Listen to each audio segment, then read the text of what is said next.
السلام علیکم۔ کیا حال ہے دوستو؟ خیریت ہے؟ ٹھیک ٹھاک؟ ہر طرف بارشوں کی جناب خبریں آ رہی ہیں اور خطرناک خبریں آ رہی ہیں۔ دبئی، ابو ظہبی، پورا یو اے ای، پھر بلوچستان، اور کل سے پنجاب اور کراچی، اور یہ سر جی یہ کیا ہو رہا ہے؟ بالکل یہ جاتے جاتے بارشوں کا یہ سلسلہ یہ پہلے تو کبھی نہیں ہوا تھا۔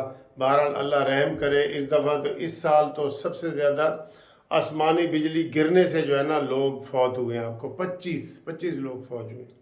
اچھا جی، اس خبر میں یہ تو میں نے ویسے آپ کو بتا دی ہے، اور خبریں ہمارے پاس ہیں، لیکن بارش کے لیے بھی آپ ذہنی طور پہ تیار رہیں، کیونکہ بارش بھی بڑی تیز یہاں پہ ہونے لگی ہے۔ ٹھیک ہے، تو کل بارش کا موسم ہے، تو آپ ذرا احتیاط کریں۔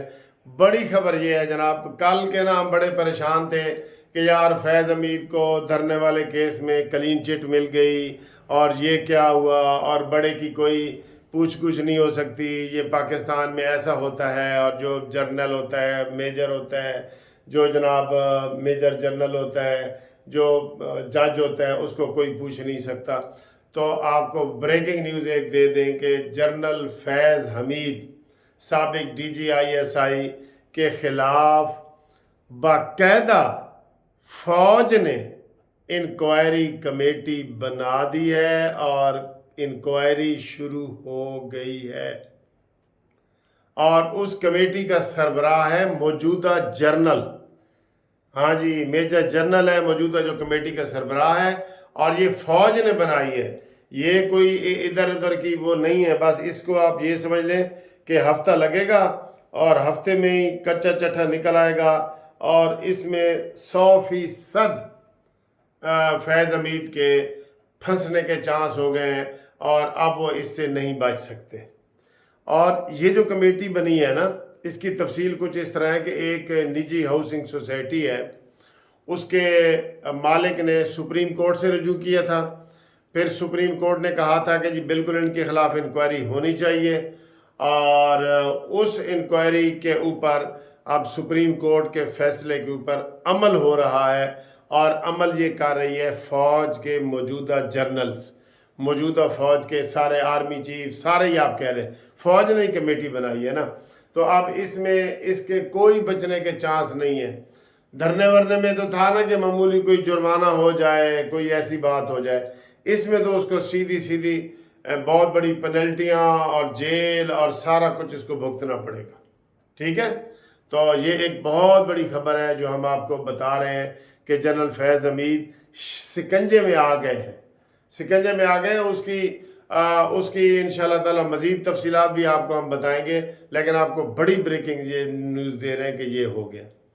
اگلی خبر جی، اگلی خبر یہ ہے کہ رانا ثناءاللہ نے آج حامد میر کے پروگرام میں کیپٹل ٹاک میں بات کرتے ہوئے کہا ہے، حامد میر نے کہا جی کہ آپ سمجھتے ہیں کہ کوئی ایسا کردار ہے جس نے 2017 جب نواز شریف کی سازش کی گئی تھی، تو وہ کون سا کردار ہے جو ابھی تک آپ کو پتہ نہیں لگا؟ انہوں کو کیوں نہیں پتہ لگا؟ بڑے غصے میں اور فل بدی انہوں نے جواب دیا۔ انہوں نے کہا جی پتہ ہے، دو ہی کردار ہیں جنہوں نے نواز شریف کو ہٹایا ہے اور عمران خان کو لایا ہے، اور وہ دو کردار ہیں ثاقب ناصور چیف جسٹس اور قمر جاوید باجوہ۔ یہ دو کردار ہیں، سیدھی بات ہے۔ ہاں ہمیں پتہ ہے سارا، ان کے خلاف انکوائریاں ہونی چاہیے، بالکل نکلنی چاہیے۔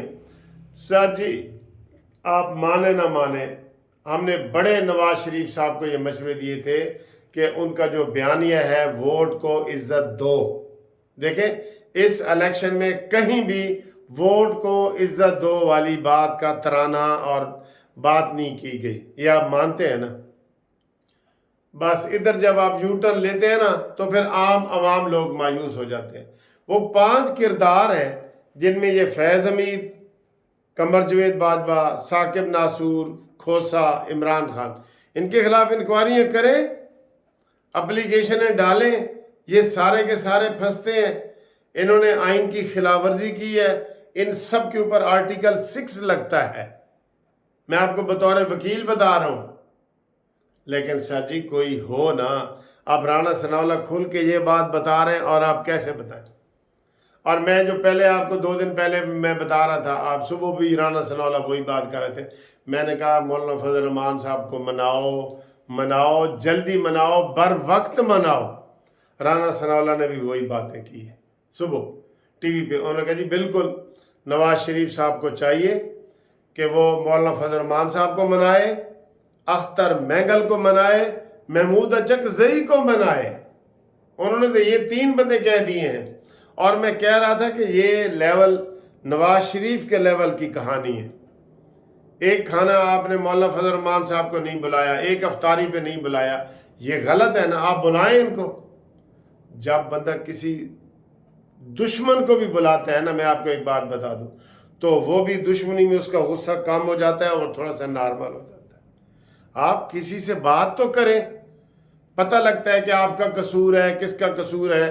مولانا فضل الرحمان صاحب کو یہ کہیں کہ ہم شروع دن سے ہی آپ کو منانا چاہ رہے تھے، آپ کو گورنری شپ دینا چاہ رہے تھے، آپ کو بلوچستان کی حکومت دے رہے تھے، لیکن آپ خود نہیں آئے، اور آپ کو ایک دفعہ نواز شریف منانے گئے تھے، بعد میں آپ آئے جب تھوڑی سی دیر ہو گئی تھی۔ تو یہ رانا ثناء اللہ نے کہا ہے کہ جناب مولانا فضل الرحمان صاحب کو نواز شریف صاحب جا کر منائیں۔ دیکھیں میں کتنے زبردست مشورے دیتا ہوں جس کے اوپر ساری پارٹی کا وہ چل رہا ہے، ٹھیک ہے۔ یہ میں کئی دفعہ بات کر رہا ہوں، اس کو میں اس لیے اس بات کو میں لمبا نہیں کرنا چاہتا۔ اب آئیں جی، اطاعت تارڑ صاحب نے بھی آج پریس کانفرنس کی ہے، اور انہوں نے کہا ہے کہ جناب ان سے سوال کیا گیا ہے کہ میاں جوید لطیف اور یہ کیا نام ہے اس کا رانا ثناء اللہ پارٹی پالیسی سے ہٹ کر جو ہے نا وہ بات کر رہے ہیں ٹی وی پہ۔ تو انہوں نے کہا جی کہ یہ ہمارے جمہوریت کا حسن ہے، پارٹی کے اندر اختلافات ہوتے ہیں، یہ ان کے اختلافات میں آپ کو بتاؤں بڑے زیادہ ہو رہے ہیں، اندر کھاتے بہت زیادہ ہو رہے ہیں۔ آپ کو یہ بھی میں بتا دوں ان دونوں کے۔ اطاعت تارڑ نے کہا ہے کہ جی یہ ان سے میں ریکویسٹ کروں گا کہ اختلاف بے شک جمہوریت کا حسن ہے، لیکن کیمرے کے سامنے پارٹی پالیسی بتائیں اور کیمرے کے پیچھے اپنے اختلاف بیان کریں۔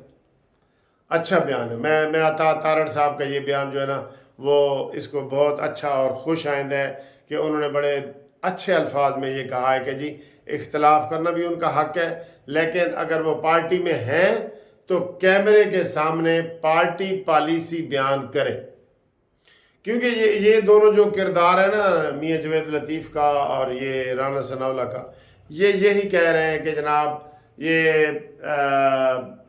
نواز شریف صاحب کیوں پیچھے ہٹ گئے۔ جو ہم کہتے ہیں عوام کی آواز ہے، ویسے یہ عوام کی آواز ہے، لیکن ہم بھی یہی کہہ رہے ہیں کہ پارٹی پالیسی کو کیمرے کے سامنے رکھیں، اور اندر بے شک ایک دوسرے کو تھپڑ بھی مار لیں، آپ کی مرضی ہے، یعنی مطلب یہ ہے کہ اختلاف ڈٹ کے کریں اندر، لیکن باہر دیکھیں جب 10 بندوں کی ایک مجلس عاملہ ہو رہی ہوتی ہے نا، تو 10 بندے 4 بندے ایک طرف ہوتے ہیں، 6 کے ایک طرف ہوتے ہیں، تو وہ 6 والی بات فائنل ہو گئی نا۔ اب جو 4 والے ہیں نا وہ اپنی علیحدہ بات نہ کریں آ کے ٹی وی پہ، وہ کہیں کہ ٹھیک ہے جی پالیسی نے یہ بیان ہے، اور یہ بھی نہ کہیں کہ میرا یہ خیال تھا، اور یہ تنظیم سازی ایسے ہوتی ہے۔ ہم جو تنظیم سازی کرتے تھے نا اسٹوڈنٹ لائف میں، ہمیں یہ پھر بتایا جاتا تھا کہ آپ اندر جو مرضی اختلاف رکھ لیں، باہر آپ نے پارٹی پالیسی بتانی ہے جو 6 بندوں نے کی ہے، وہ 4 والی بات آپ نے باہر نہیں بتانی۔ تو یہ بڑی اچھی باتیں ہیں۔ تو یہ کچھ باتیں تھیں جو آپ کو میں نے بتائی ہیں۔ ایک اور انٹرویو میں وہ شاندانہ گلزار ہے جو الزام خان پارٹی کی، جنہوں نے آج سعودی عرب کے اوپر الزام لگا دیا، امریکہ کے اوپر الزام لگا دیا، آج اس نے ایک اور یورپین کنٹری کے اوپر الزام لگا دیا کہ یورپین کنٹری کے سفیر نے مجھے بلا کے کہا تھا کہ شاندانہ پی ٹی آئی چھاڑ دو اور یہ ختم ہو رہی ہے۔ تو وہ حامد بھی نے کہا جی اس سفیر نے کہا تھا، انہوں نے کہا جی ہاں سفیر نے کہا تھا۔ ساری دنیا کہہ رہی ہے، اس میں کون سی اچھمبے والی بات ہے یا الزام تراشی والی بات ہے؟ ساری دنیا کو پتہ ہے کہ یہ ختم ہے، یہ تو ابھی بھی یہ فوج کی نرمی ہے جو سارا کچھ ہو رہا ہے، ورنہ انہوں نے لبنا ہی نہیں سی، انہوں نے کسی پارٹی کا نام و نشان ہی مٹ جانا تھا، اور مٹ جانا چاہیے۔ ٹھیک ہے، اگلی گھومتی چائے تائی ویڈیو تک کا انتظار کریں. Thank you. اللہ حافظ.